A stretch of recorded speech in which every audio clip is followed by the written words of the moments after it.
Good evening, everyone, and welcome to the second information session for the Early Childhood Educator Pay Equity Fund.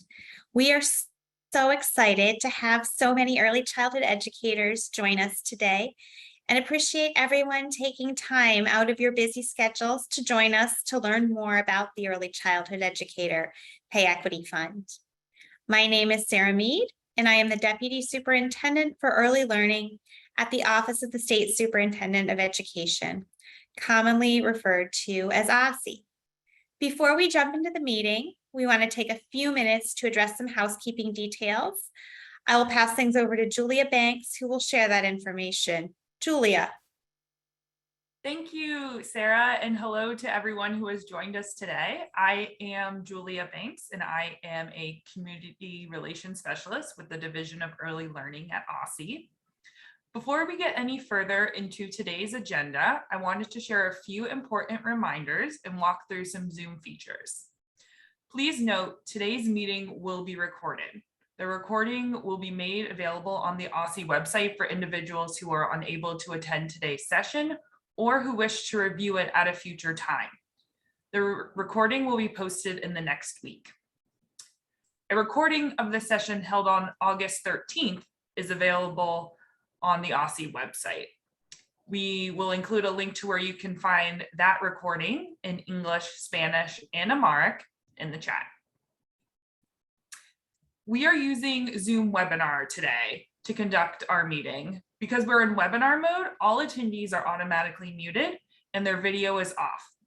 There are a few Zoom engagement features we want to highlight that you might find useful during the meeting. First are the language channels, which you can find by clicking the globe icon found at the bottom of your screen and highlighted on this slide in orange. In addition to offering today's session in English, there are Spanish and Amharic language channels set up. Please click the icon and select the language you would like to tune into. If you are in the English call, you should still click EN for the English call. I will now invite the moderators from the Spanish and Amharic language channels to provide instructions for individuals who would like to attend the session in one of those languages.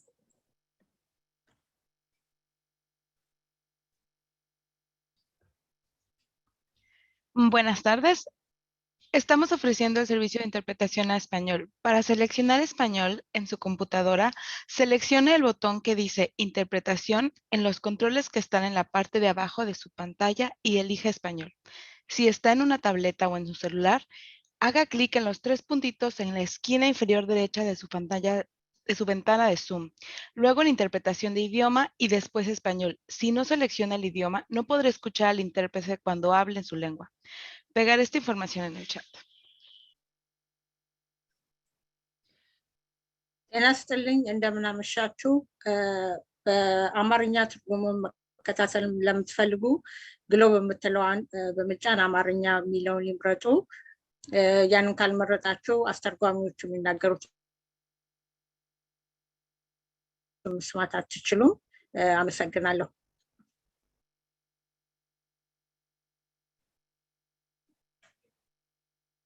Thank you. We'll give folks a few moments to select their language channel.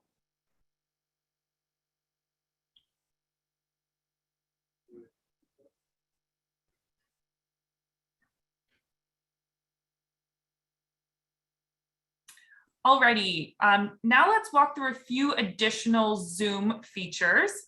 We will use the chat feature highlighted on this screen with the green box throughout today's session to share links and other information with attendees to reference. Next is the Leave Meeting button, highlighted here in purple. If you need to leave the meeting early, you can click this button. Again, the meeting is being recorded, so we'll be able to share that at a later time. And finally is the Q&A feature. If you have questions you'd like to ask during the session, please submit them using this feature. We will go into a little more detail on the next slide about how to use the Q&A feature. So if you have not used the Q&A feature before in Zoom webinar, here's what it will look like on your screen. To submit a question, type it in the box here, highlighted in red, and click submit. Please note we will do our best to answer all the questions that come in. But if you have questions that aren't addressed during today's call, you can email aussie.delcommunications@dc.gov, and we will include that email address in the chat.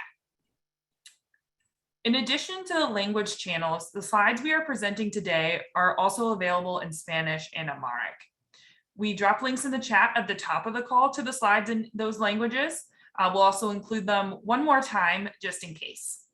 These materials can also be found in the attachment section of the Early Childhood Educator Pay Equity Fund webpage on the Aussie website. If you scroll down to the bottom of that page, you'll find the attachment section. We'll also drop a link to that webpage in the chat. Now with that brief technical overview, I'm happy to introduce today's speakers. Today you will hear from Sarah Mead, Deputy Superintendent for Early Learning at the Office of the State Superintendent of Education, also known as Aussie, who you met at the top of the call. You'll also hear from Katrina Van Gass, from CEO of AidKit, and Ruthie Tesfaye, Senior Program Manager at AidKit. Thank you all for joining us today. I know our attendees are excited to hear from you and learn more about applying for the Early Childhood Educator Pay Equity Fund. Now let's move into some meeting objectives. So today's meeting will introduce early childhood educators in DC to the Early Childhood Educator Pay Equity Fund, including how the program will work in fiscal year 2022 and beyond. And we will explain the application process for fiscal year 2022, including eligibility requirements, the timeline to apply, and available technical assistance. Now looking at the agenda, we will start out today's session by sharing how the Early Childhood Educator Pay Equity Fund came to be and how it will support early childhood educators in the upcoming years. Next, we'll go into the nuts and bolts of the application for the Early Childhood Educator Pay Equity Fund, which will include a live demo of the application from AidKit. And then we'll wrap things up and share next steps. In between all of these items, we'll answer questions submitted by early childhood educators in advance of today's session, as well as questions that we receive in the Q&A box. So before we get into our full agenda, we do want to do a quick Zoom poll. So we would like you to respond to the following question. Have you completed your application for the Early Childhood Educator Pay Equity Fund? And we'll give folks a few moments to respond.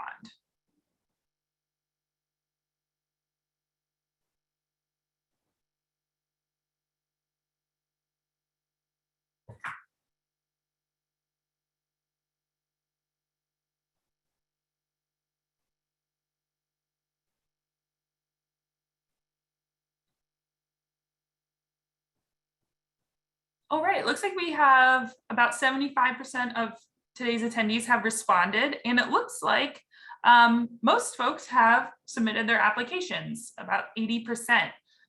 We'll end that poll there. Thank you for everyone who participated. We're hoping that by the end of today's session, everyone who hasn't completed their applications will have all the information that they need to get those in. So without further ado, I will hand things over to Deputy Superintendent for Early Learning, Sarah Mead.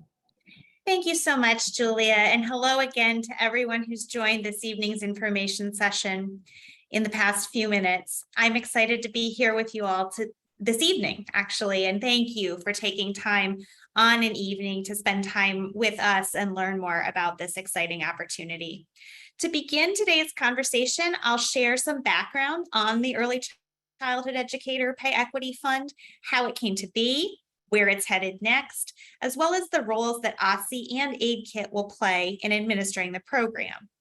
I'll also walk through the eligibility criteria to participate in the fund in fiscal year 2022 and share some information on payment amounts.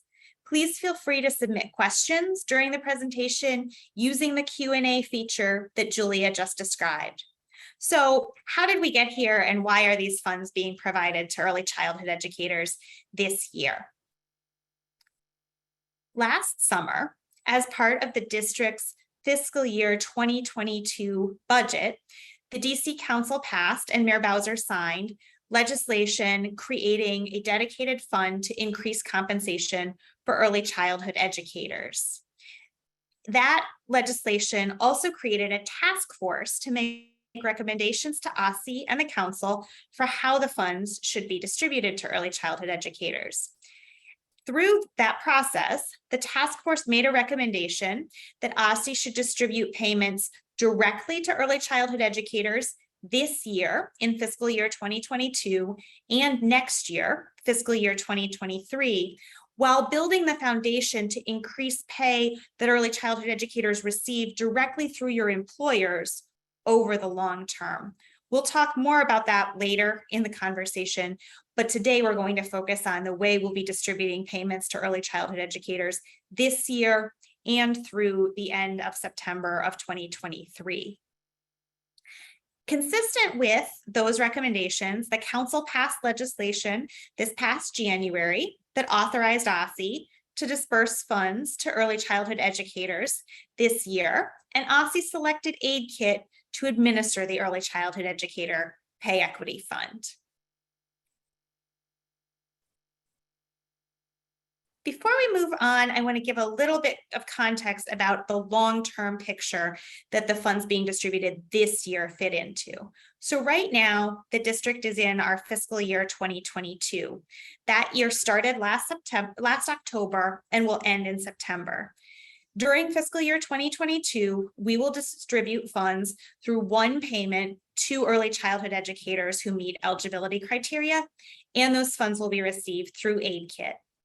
Then, starting this fall, we will begin to continue distribution of funds to eligible early childhood educators starting in December of 2022 and through September of 2023. More information about the frequency and timing of those payments is available on the Aussie website.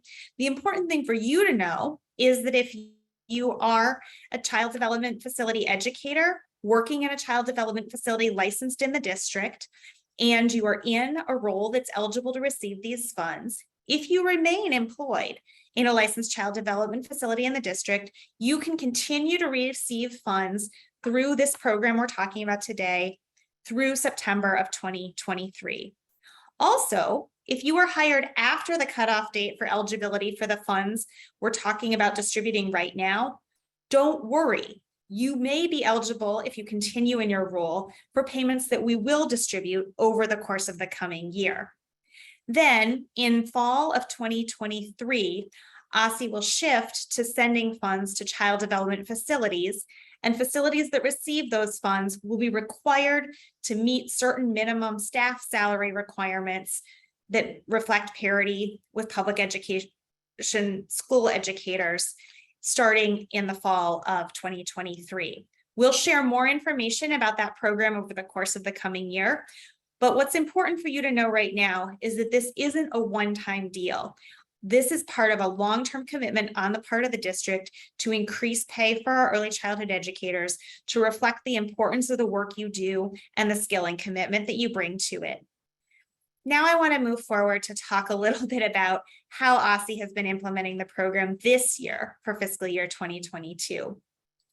So some of the things that we've been doing have been establishing eligibility and payment policies, working with AidKit to build the application that they'll walk you through later in this conversation, making sure that we have payment methods in place for individuals who have bank accounts and those who do not, developing and translating all our information materials. Thank you so much to our wonderful translation and interpretation team joining us today to make sure as many early childhood educators as possible have access directly to the information we're providing. We've been working with child development facilities to update the staff information that they provide through Aussie's licensing system, also known as DELT, to ensure that that information is up to date and accurate so that we can disperse payments to eligible early childhood educators. We've been working with AidKit to train support specialists to assist you in completing the application if you need additional support. And we've also been partnering with early education stakeholders, some of whom I see are on the call today, to help spread the word. The fact that so many people have joined our previous information session and our information session today, and that we've already received almost 3,000 applications for this fund, shows how well the outreach that our partners and Aussie's colleagues have been doing is working and reaching the early childhood education community. So we're very grateful to our partners, and most of all, very grateful to all of you for taking time to join this call and apply for the funds. We're also, as I mentioned, planning for how funds will be distributed, not just now, but through September of 2023 and in the years beyond that. Now I want to talk a little bit more about some of the specific policies related to the fund. So the eligibility policy for the fund. In order to qualify for these payments, early childhood educators must meet 3 requirements. These requirements are based on the recommendations of the Early Childhood Educator Pay Equity Task Force. First, early childhood educators must be currently employed in a child development facility licensed by Aussie. Second, early childhood educators must be employed in an eligible role. We'll talk a little bit more about both those requirements in the subsequent slides. And then third, early educators must submit a supplemental payment request to AidKit. AidKit's going to walk you through what that process looks like a little bit later on the call.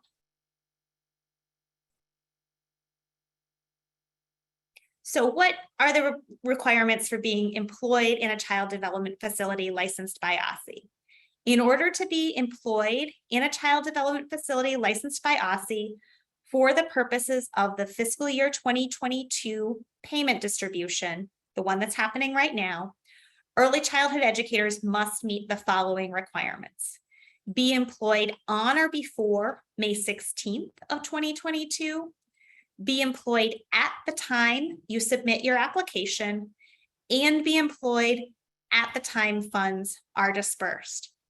I do want to note that staff and facilities not licensed by Aussie are not eligible for these funds.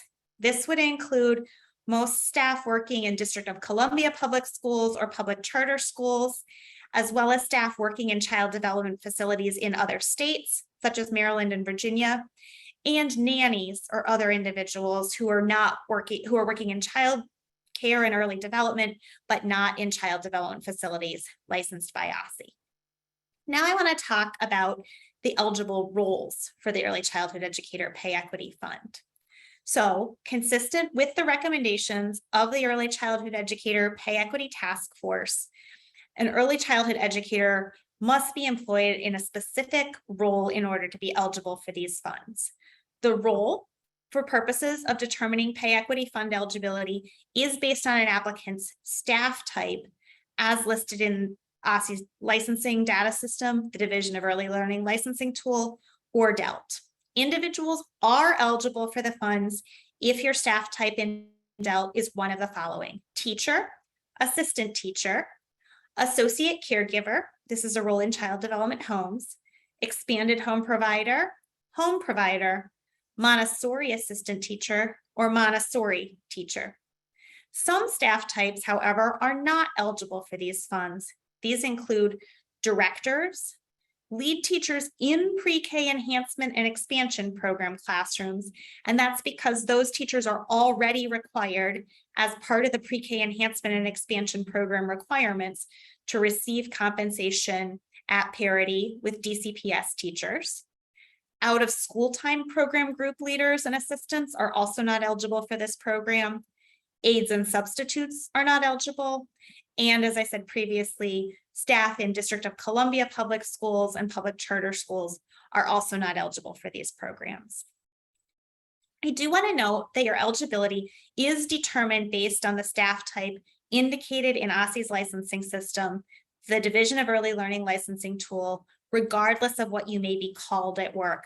We know that facilities may use a variety of different titles for staff, but the data in the Division of Early Learning licensing tool is how we will determine eligibility for this program. Now I want to talk briefly about payment amounts.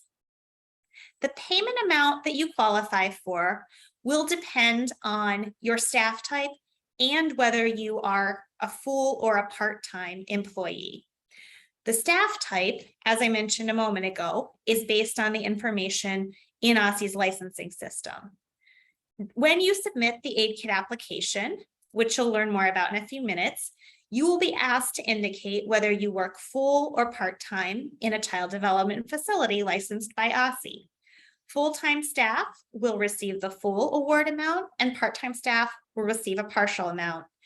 Please note that staff who do not regularly work at least 10 hours a week in a child development facility are not eligible for the program this year. When you answer the question about whether you work full or part-time, please answer the question based on what you typically do or your normally scheduled hours. We know that sometimes in this industry, individuals' schedules may change as a result of child absences or other factors affecting the operation of the facility. Please don't worry about that affecting your eligibility for these funds or the amount you may be eligible for. Submit your application based on what you typically work on a normal basis.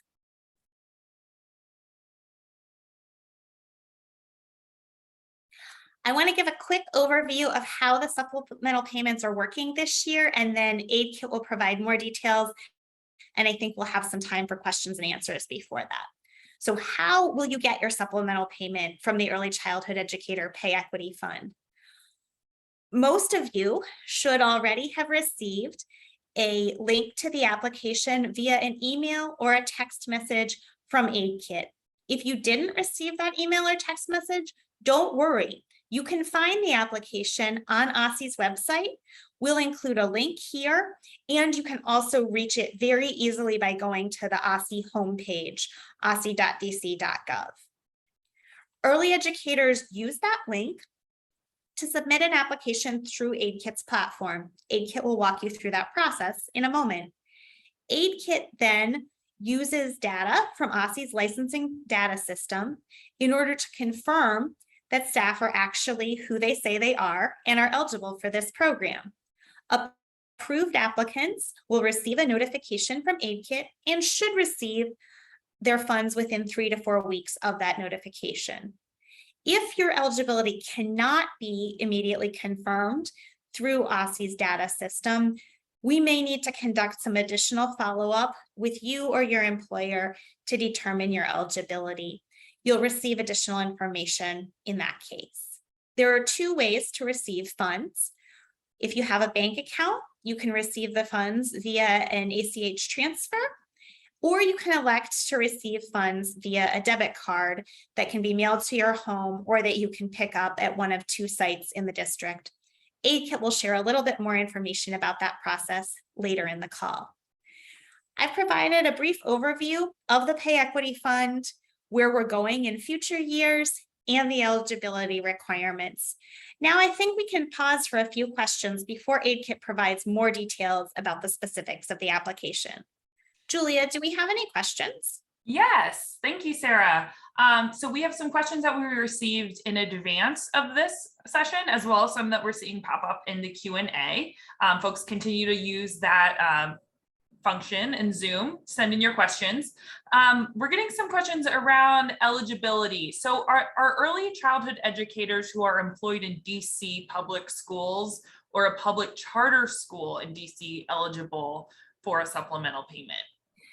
If you are employed by the DC public schools or by a public charter school, In most cases, you are not eligible for a supplemental payment. The Early Childhood Educator Pay Equity Fund was established to support pay parity for early childhood educators employed at child development facilities licensed by Aussie, and to support pay parity for those early educators with their peers in public and public charter schools in the district.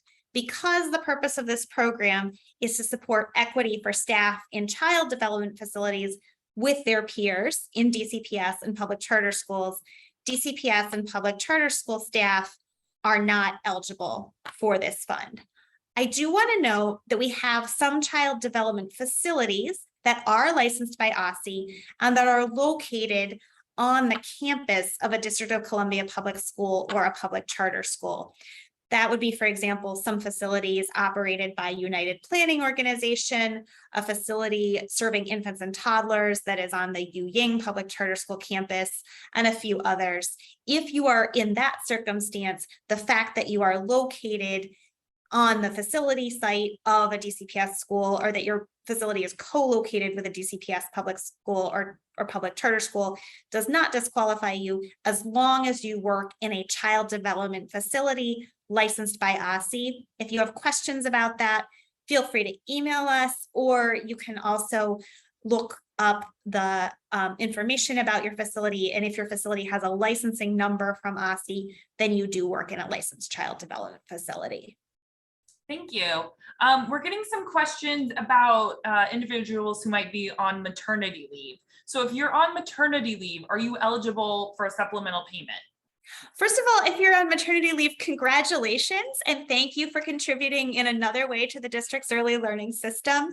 But I also want to answer the question, early childhood educators who are on temporary leave, whether that's maternity leave, paid family leave, short-term disability, Family and Medical Leave Act, or other reasons, are eligible for funds, provided that you were employed in a child development facility in an eligible role prior to May 16th, 2022, that you remain an employee of the facility, and that you intend to return to work in the facility following the end of your temporary leave.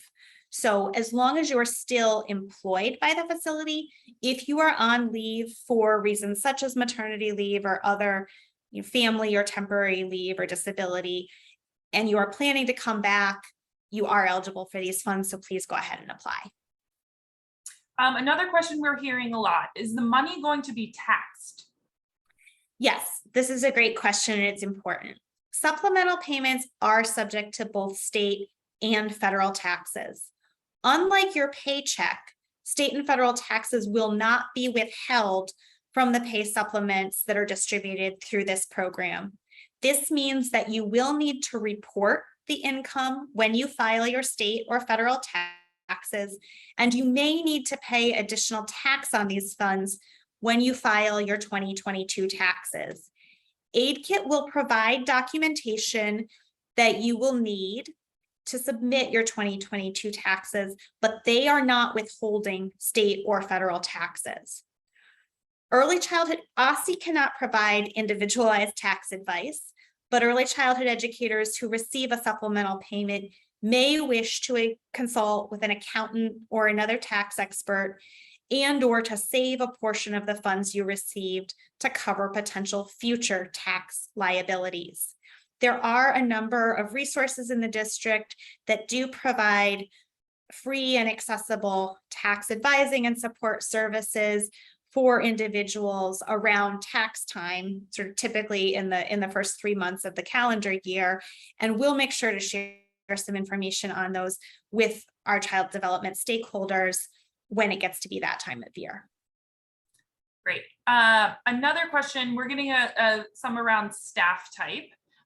Specifically payment amounts related to that. So if your staff type changes after your application has been submitted, for example, if you're an assistant teacher and you were promoted to teacher after you submitted your application, what happens?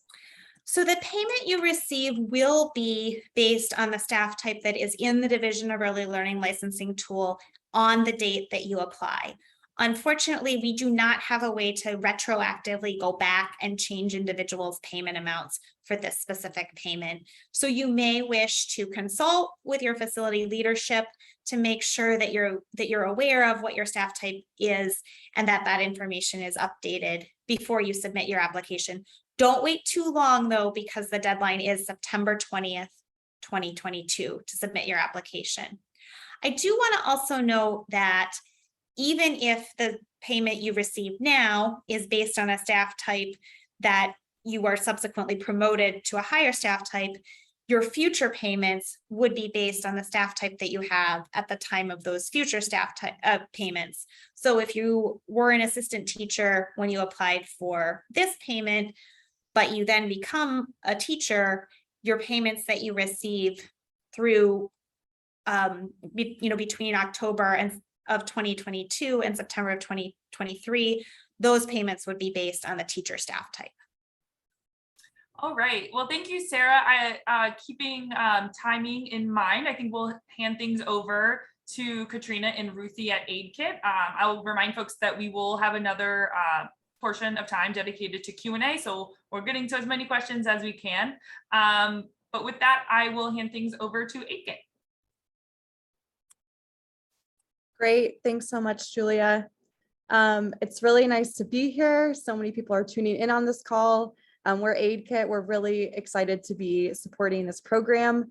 And in this section, I'm going to give a quick overview of AidKit, and then I will hand it over to Ruthie, our senior program manager, and she'll talk about how to apply.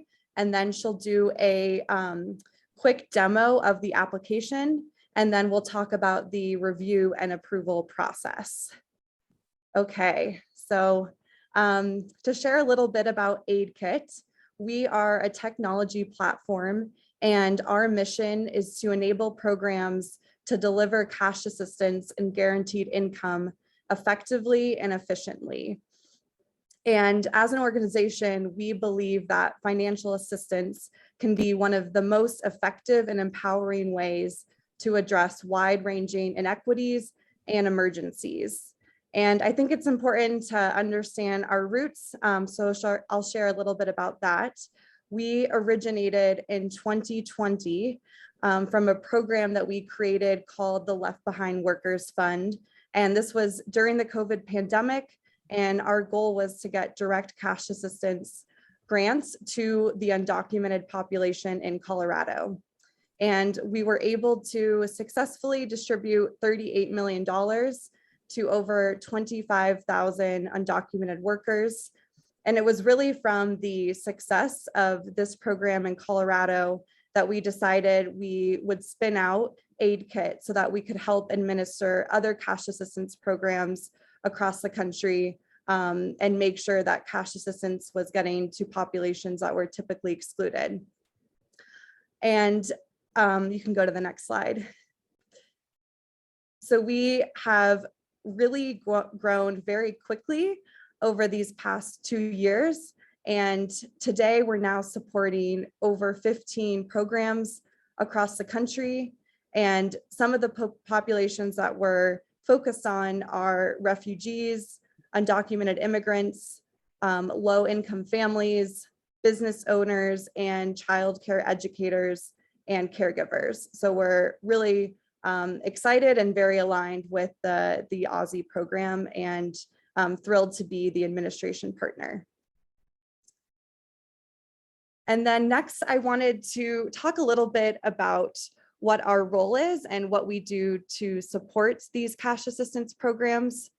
So we, from a high level, we are an end-to-end technology platform. So we're supporting every step of distributing cash assistance.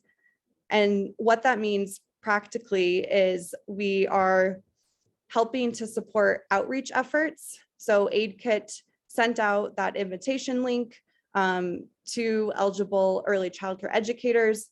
We're also partnering with local community-based organizations in DC to get the word out about this program.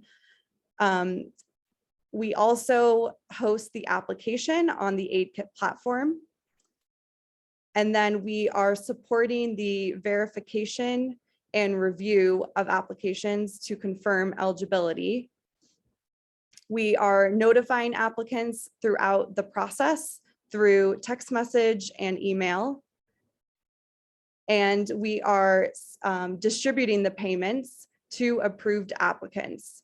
And like Sarah mentioned, we have an option for those who do have a bank account and those who do not have a bank account. And we'll get a little bit more into the details of that. And then we manage all of the data on the AidKit platform. And so we ensure that everyone's personal identifiable information is secure and protected. And that's very, very important to us. And then lastly, we do offer technical support. So if you have any questions about the application or the status of your application, or if you had any payment issues, you could reach out to our support team and we are happy to help you solve any problems.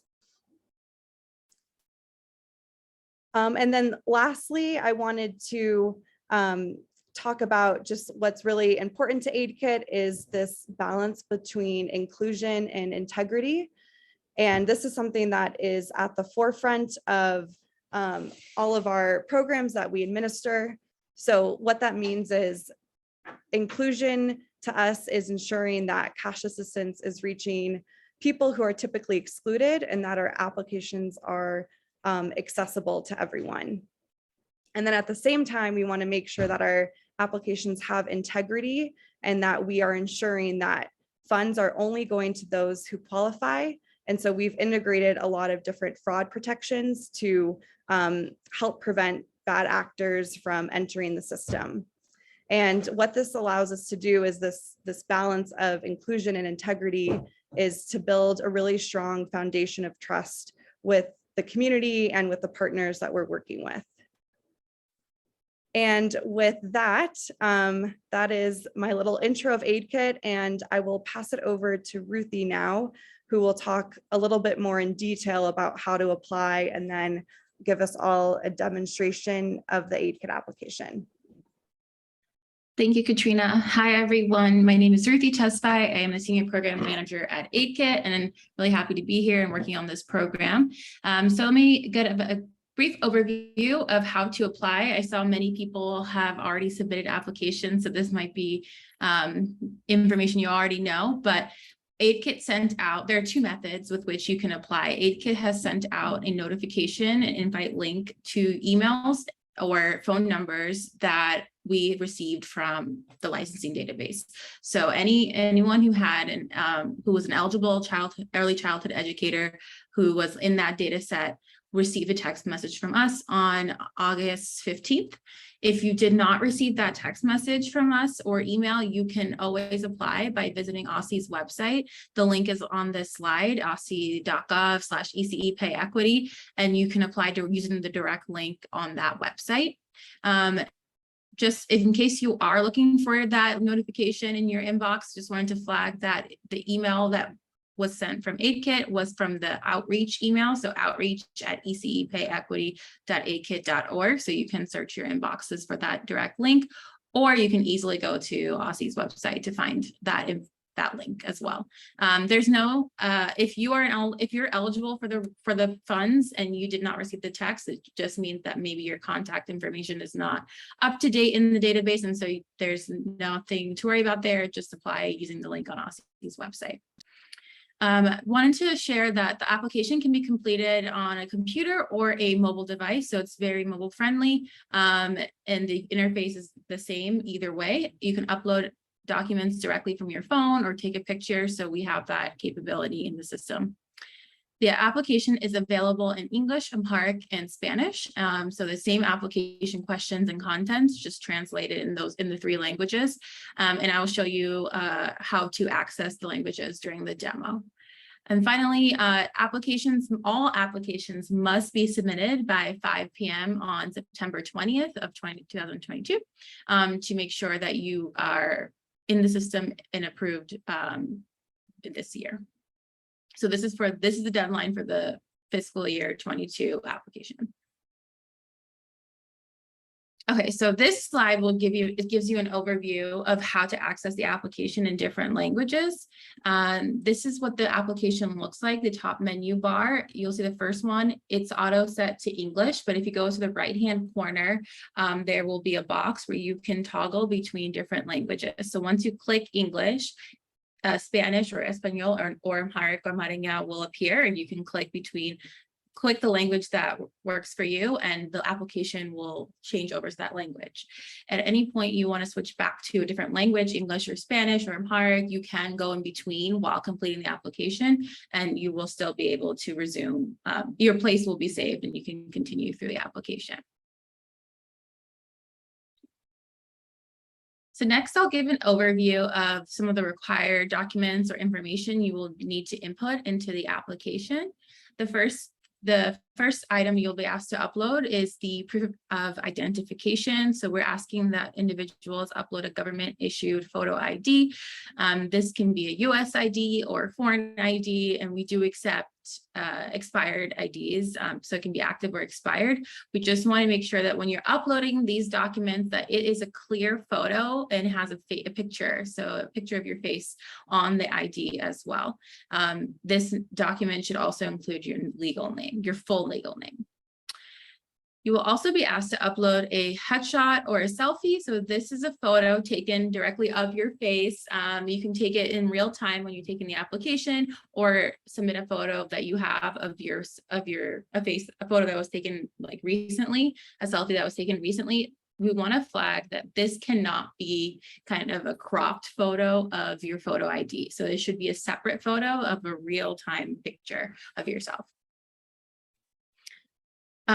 The next item is the Child Development Facility License Number. So we want to clarify a few things here. So we are asking individuals to input their facility license number if we need to do additional verification. So if you're finding that, let's say you're working on an application with someone else and one person isn't getting that question, another person is, that's okay. This was built out in our application by design.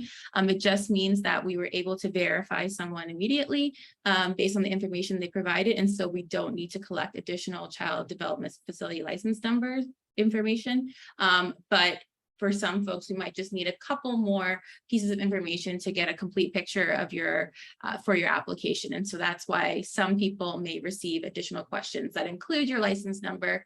So you may receive this question. If you don't, you'll see a notification that says you don't need to input this. It's all good.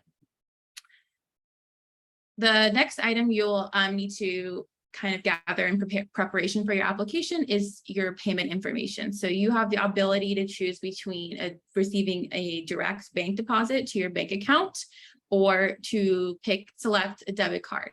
If you would choose to do the direct deposit method, which is our most secure method and the one that we encourage people who have bank accounts to use, you will need to input your account number, your routing number, the name of the bank, as well as the name on the account. And that name on the account must be your name. So for this program, we are distributing funds to bank accounts that are in your name, and it must be in your name. So I wanted to share that with everyone prior to submitting your application. We also asked for you to input your social security number or your ITIN number. You will be asked to put the first 4 at the beginning and the entire social security or ITIN number at the W-9 stage of the application. And finally, we asked that applicants complete and sign W-9 form. This W-9 form is going to be what we use to issue your 1099, which will help prepare you for tax purposes. We provide a link to the W-9 in English and in Spanish in the application, so you can download the link click the link directly from the application. Just wanted to make sure you're aware that you can find our the W-9 form in the application itself. Okay, so now we will transition to a demo of the application and walk through some key points that we want to highlight for you all. Okay, so.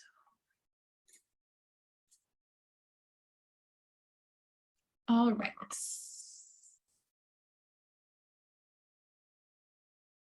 Just want to confirm that this is showing the application screen.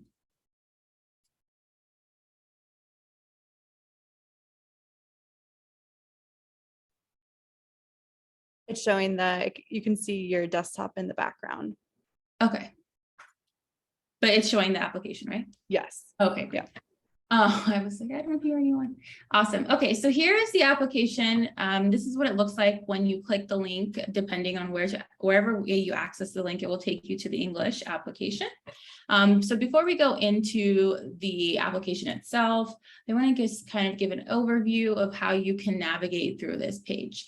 So this is the landing page. On the landing page, you will see an overview of the program. It will give you some details that Sarah mentioned earlier on the call. And then if you keep scrolling to the bottom, you will see these two buttons that will help, that either will allow you to start a new application or resume a application that you've already started. Underneath the buttons for applications are the frequently asked questions. And you can take a look. We recommend that everyone take a look before submitting an application. I think it has a lot of answers a lot of questions that we've received. And so this will help you be the most informed when you're going through the application. Some key questions that you might want to take a look at are how do I use my mobile device to upload a document? Will my participation impact other benefits? So all of the responses will be, if you click to show, it will produce the response. So right now they're collapsed, but if you click to show, it will show you all the answers. So this page has many questions that you can review at any point in time. I will scroll back up to the top to highlight the menu bar. So up here, you'll see the different steps. This gives you an overview of how many steps there are in the application. So you'll see we have 8 steps, and the type of content we'll be asking through during each step. This purple bar will fill, and as you progress through the application, to give you an idea of how many more sections you will need to complete prior to submitting. Again, this is where this box in the top right corner is where you will be able to switch between languages. So I'll demonstrate that if you hit the English box and hit the drop down arrow, you'll be able to switch to Spanish by selecting Español, and everything will translate, including the menu bar, to Spanish, or you can click Amharic and then everything will translate to Amharic. So I'll go back to English. So earlier in this presentation, I mentioned the required documents that you will need to submit. If you gather all of those documents in advance of beginning your application, we estimate that it should take about 20 minutes to complete. So that's if you have all the required information with you, it should take about 20 minutes, no more than 20 minutes to complete. Another thing we want to share is that as you go through the application and complete the sections, it will be saving your responses in real time. So every section that you complete, every question that you enter will be saved. So if you need to pause or walk away or come back to the application, that you can do that. We just want to make sure that you are aware that you will need to input the same contact information that you used at the beginning of the application in order to access the application again. So let me begin. So the first thing you'll do is hit Start New Application. This will take you to the first question in the About You section. You'll see that there's no other questions available to answer. This is because the application is designed in a way that the next question appears once you've completed the previous required question. So you will put your full legal name here as it shows up in your government issued ID, and then the next question will populate. So the next question will ask you about the language you prefer to use. And for some parts of this application, I may go faster or slower in this demo, just want to make sure we have enough time to highlight the key points. So here's where you will input your phone number. And when you are resuming your application, you will need to input the same phone number in order to get access to it. We want to note here that once you input this number, this send confirmation checkbox will appear, and it will send a verification code to the number that you select. So this should be a phone number that you have access to, that belongs to you or is near you while you're completing this application. So you'll hit send code, And it should take a couple seconds, up to 60 seconds. Once you receive the code from your phone number, from your phone, you will input that code. It's a 6-digit code. You hit confirm. And then if the code that you input is what was sent to you, it will confirm your contact. If you received a text message from us or email address, an email from us, please use that phone number or email to complete this application. I think it will expedite the process a lot more. And so if you were able to use that same contact method, please do.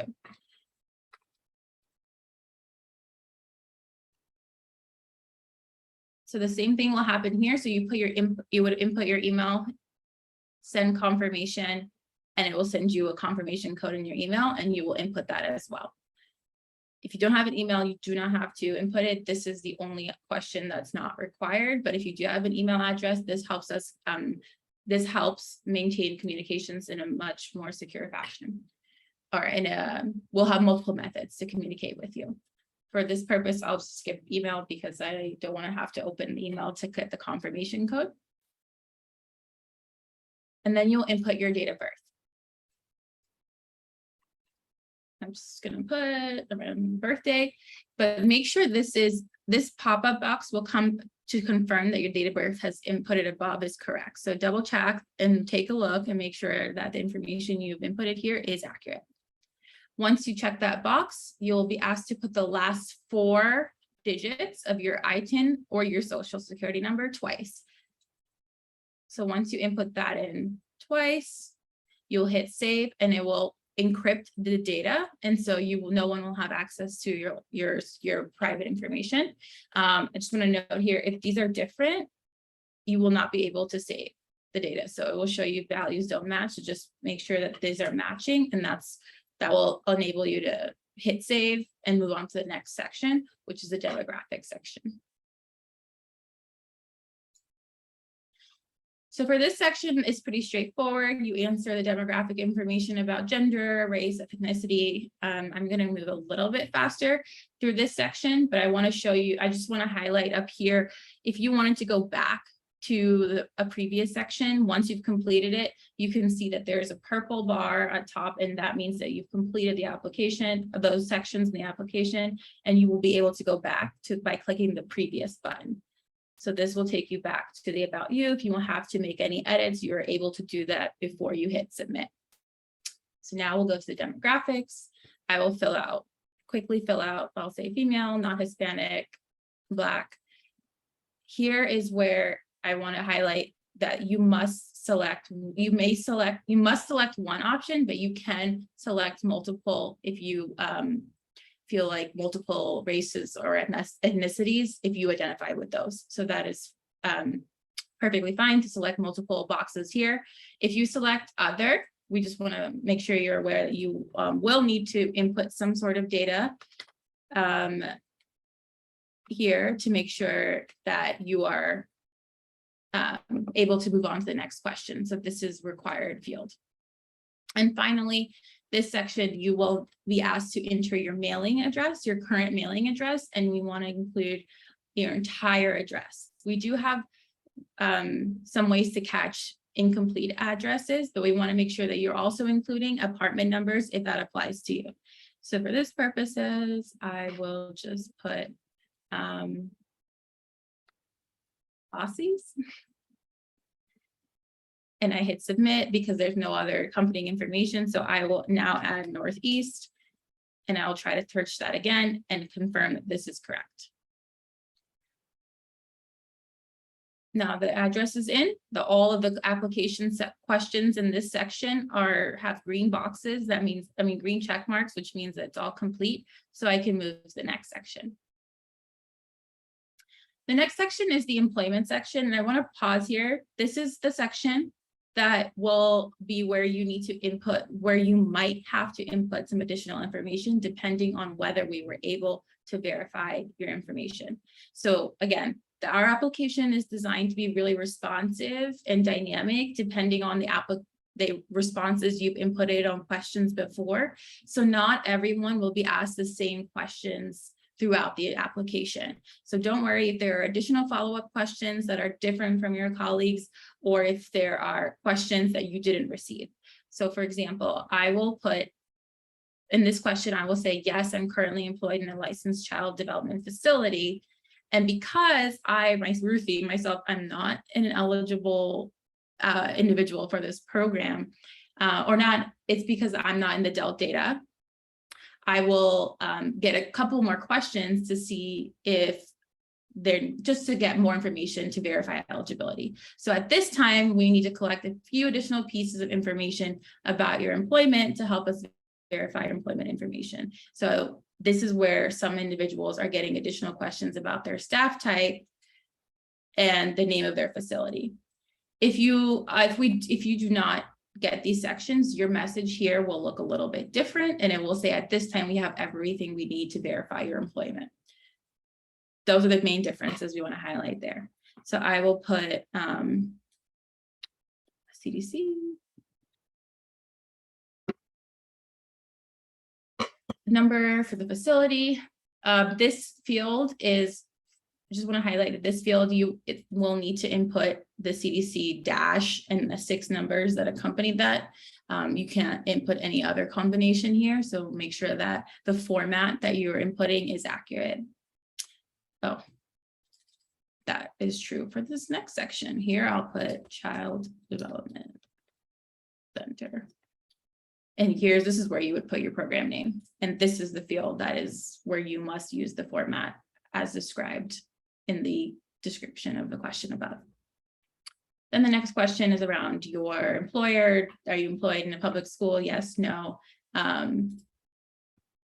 long you've worked in the industry and your employment status. So based on your work hours, you select what employment status defines your role at the facility. And then you sign this attestation, understanding that this fund is meant for individuals who intend to stay employed in a licensed facility through the end of the year.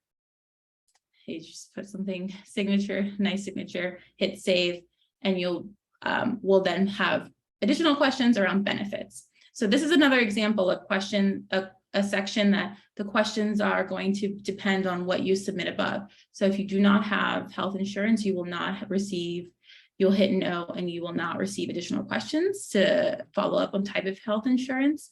But if you do, this is where you will see follow-up questions. So this is another example of where an applicant might have a different type of application question appear based on what they've selected above. So for this purpose, I will say no. And if you have additional benefits, you'll hit yes and select one of these options. If you don't, you can hit no, and it will take you to the next section. Checking it on time here. Okay, so then the verification section is where you will upload your photos, your photo ID, and your selfie. So this is the government issued ID comes first. You will be able to upload this from your phone or from on a computer. I will upload a passport. Oh no. I will click the plus sign and I will upload a passport to verify my ID. Documents.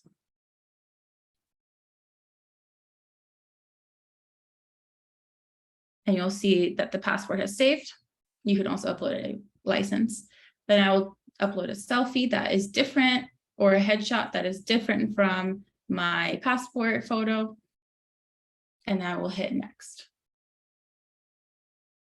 So there are instructions in the application. I want to flag that there are instructions in the about frequently asked questions section around how to upload, detailed instruction on how to upload from your phone. The next section is the payment information section. This is where you'll be able to input and select how you want to receive the funds. You can choose between a bank direct deposit or a prepaid debit card. So let's go the route of bank deposit first.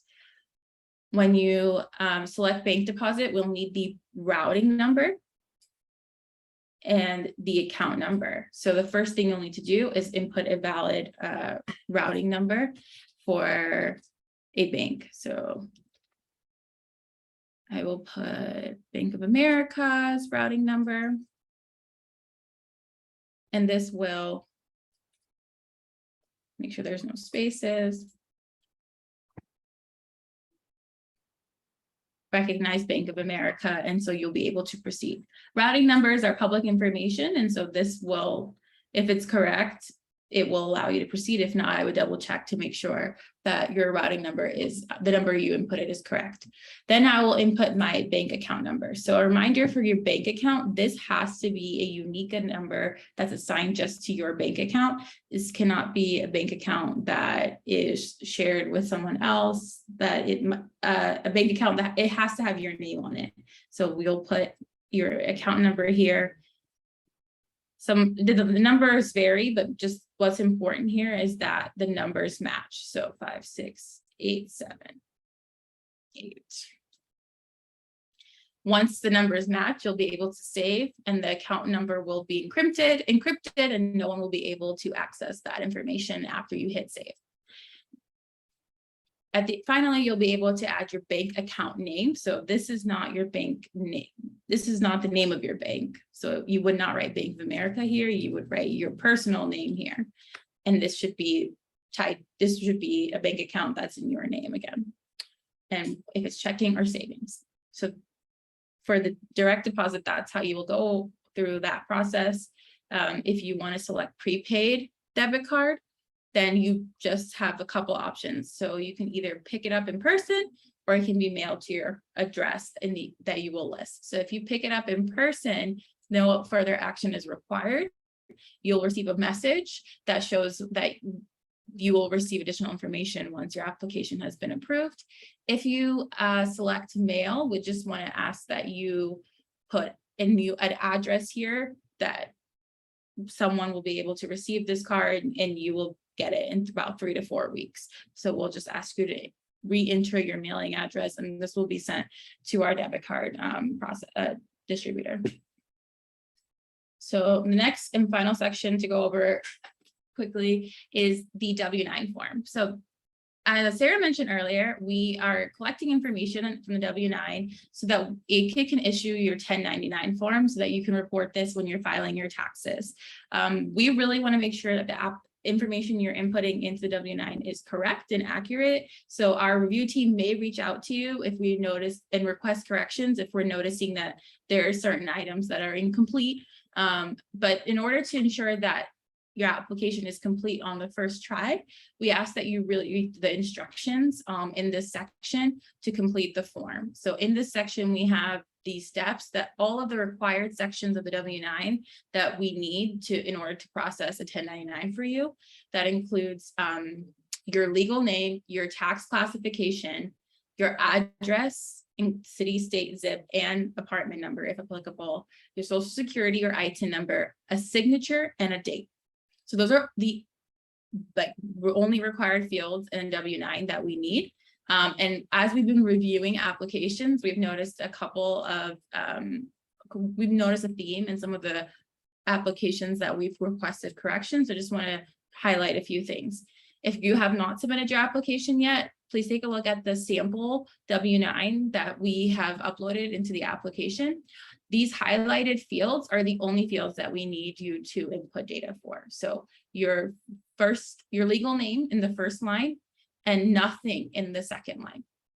So the second line is for a business name. And even if you might be a business owner as a home provider, you will be receiving these funds as an individual and not as a business owner. So we do not need any information to be added on line 2. For that same reason, all applicants should check the individual sole proprietor checkbox for your tax classification for this application. In the lines 5 and 6, we'll need your complete address, including city, state, and zip, as well as your apartment number if you specify that you live in an apartment previous part of the application.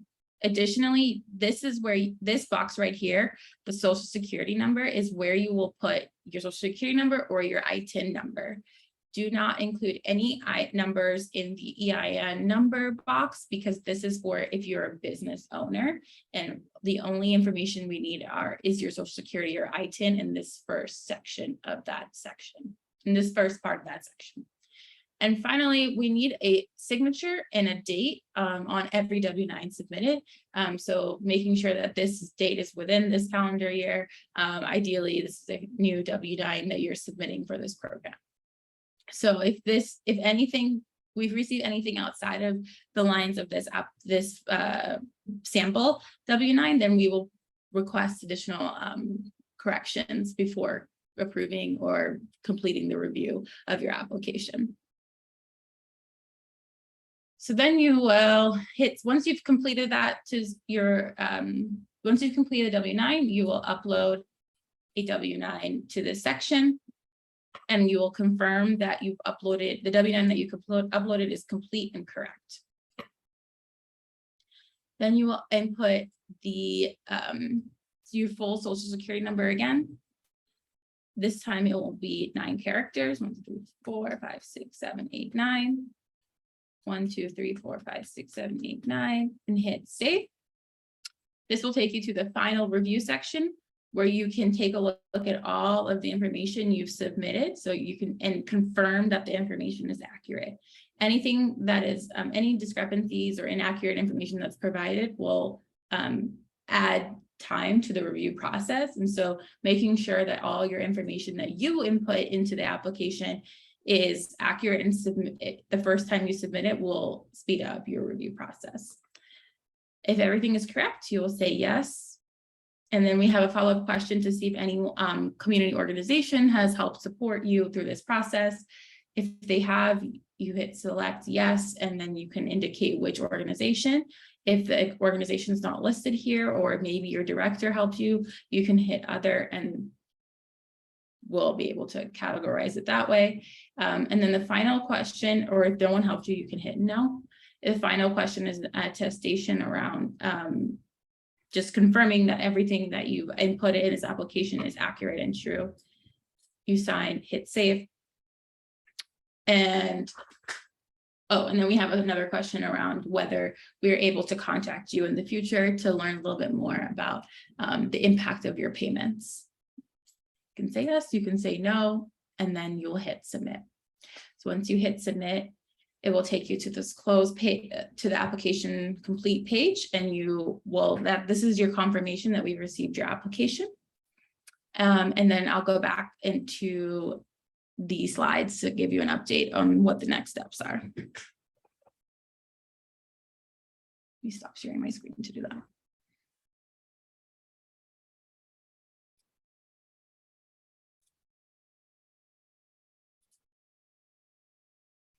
Okay, so after you submit your application, you will receive a confirmation text or email to your to the number or email you provided in the application saying we received your application. AidKit will review your application for completeness and to verify your eligibility. If we're able to verify your eligibility, we will notify you within 10 days that your application has been approved for payment. If we are unable to verify your information in the licensing database or need additional information from you, we will follow up with a notification on what to do next in the application process.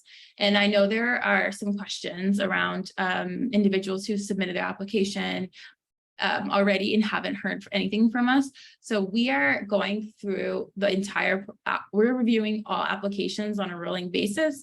And so since, as Sarah mentioned, we've received almost 3,000 applications. So we are still processing a number of those applications, but everyone will receive an update, whether it's an approval notification or a notification notifying you of that additional information or review will be needed. Everyone will receive a notification this week around that. So if at this point, applications are being approved on a rolling basis. And so that is why individuals are receiving approval notifications throughout the day as we get to them. If your application cannot be verified in the licensing database, you'll also receive a notification this week with that information and what the next steps are. Approved applicants can expect to receive their supplemental payment in 3 to 4 weeks after the application is approved. So regardless of your payment type, so if you chose direct deposit or debit card pickup, you will still be receiving payments 3 to 4 weeks after your application is approved. There's no, like, neither method speeds the process up. It's just that all applications will be received their funding in that same window. And then finally, we just want to share that we have a couple of resources for you to request support. So applicant support is available virtually via phone and email with our AidKit support team. You can email that address, or you can leave a voicemail to the phone number listed above.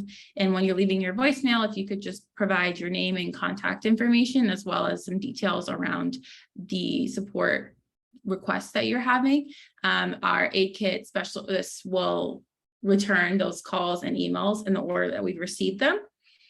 We do keep record of multiple requests, so those will be handled all together. That is how you can request support via phone and email. We also have in-person opportunities for support. So I just want to share that MSSPA is hosting an in-person application support session this Saturday at Estrellitas. I will share the information in the channel on how you can sign up for a time to register for application support. It will be from 10 a.m. to 3 p.m. This is in Northwest DC, and they will have individual outreach specialists able to sit down one-on-one with individuals to provide support in English, Spanish, and Amharic. And so you can submit your application there as well.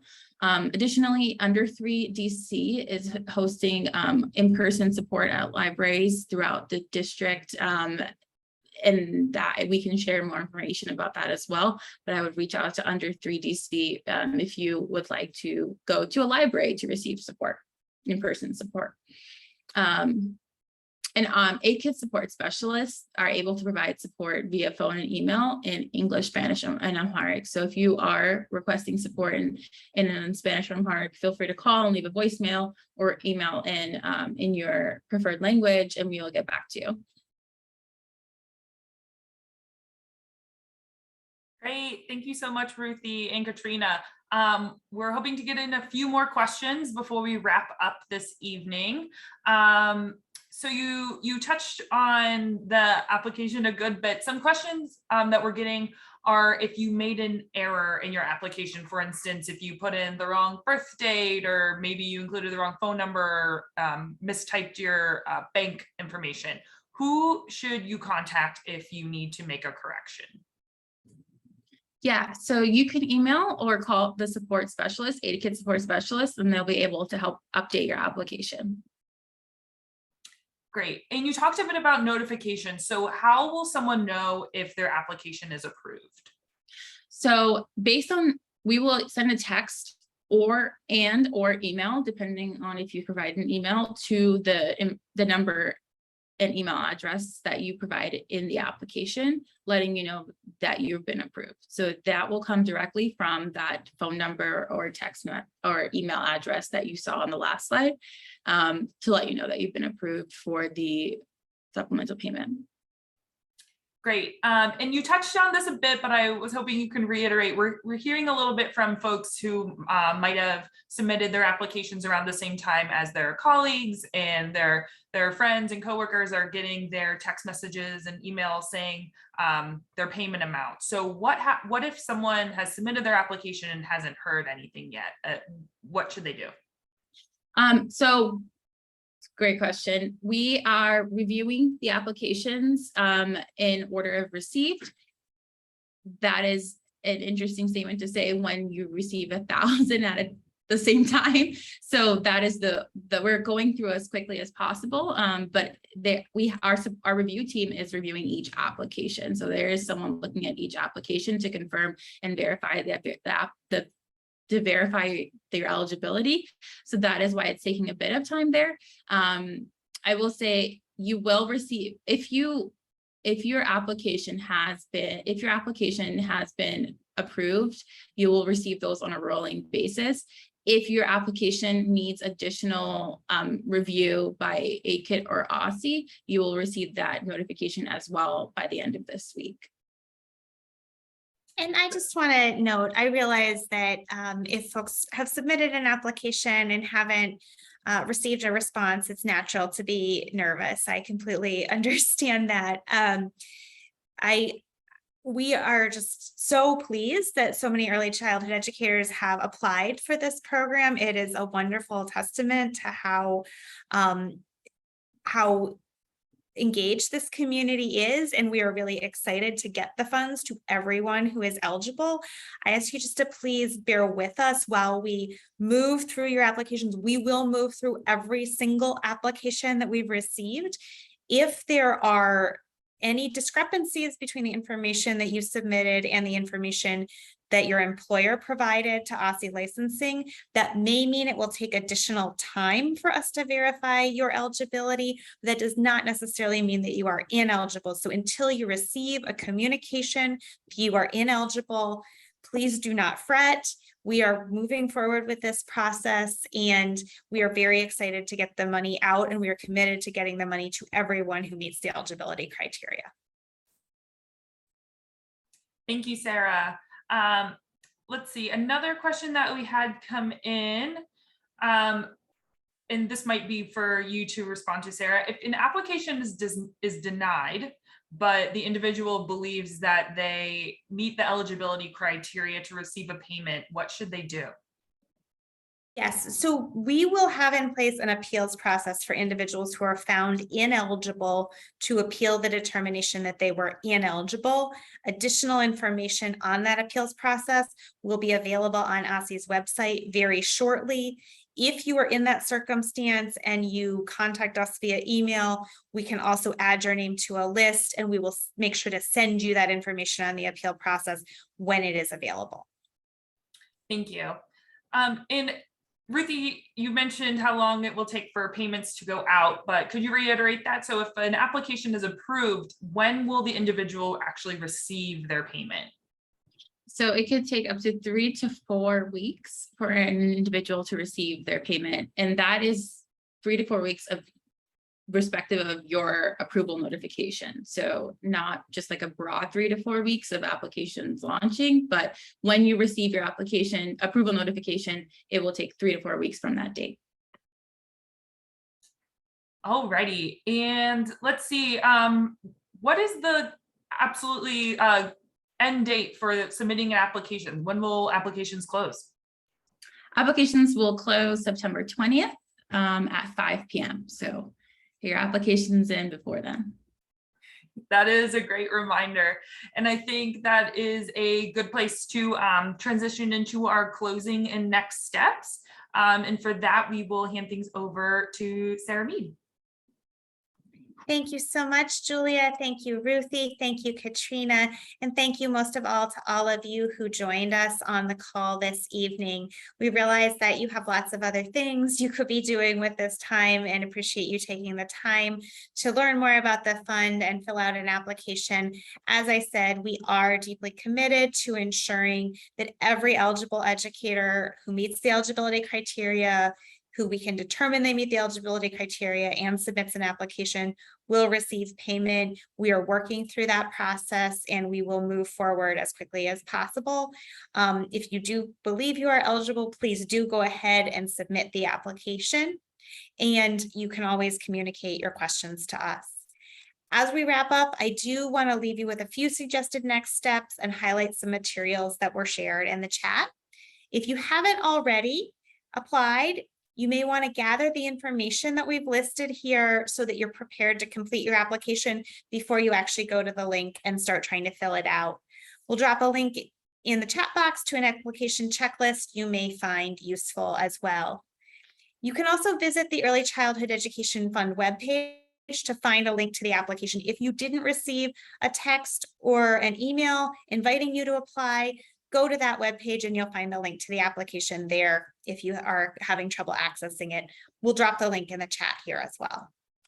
If you have questions about the application or need support in completing the application, including questions about the W-9, email support@ecepayequity.aidkit.org. We'll drop that in the chat as well. or you can call 202-831-9298 and leave a voicemail. That is a phone number where you need to leave a voicemail and somebody will follow up with you to provide assistance. Again, we'll include the information in the chat.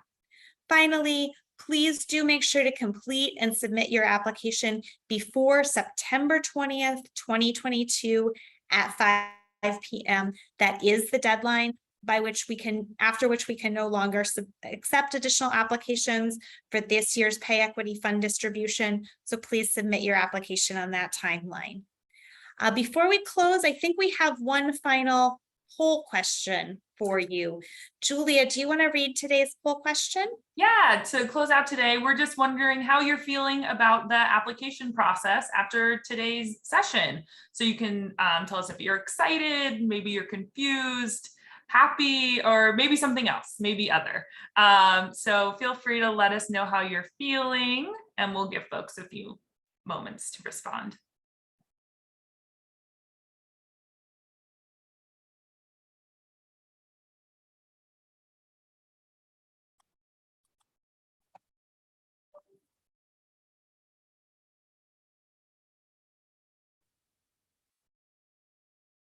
All right, it looks like folks are pretty excited about this. Most respondents are sharing that. So thank you everyone who participated in the poll. I think we can officially move to our final slide.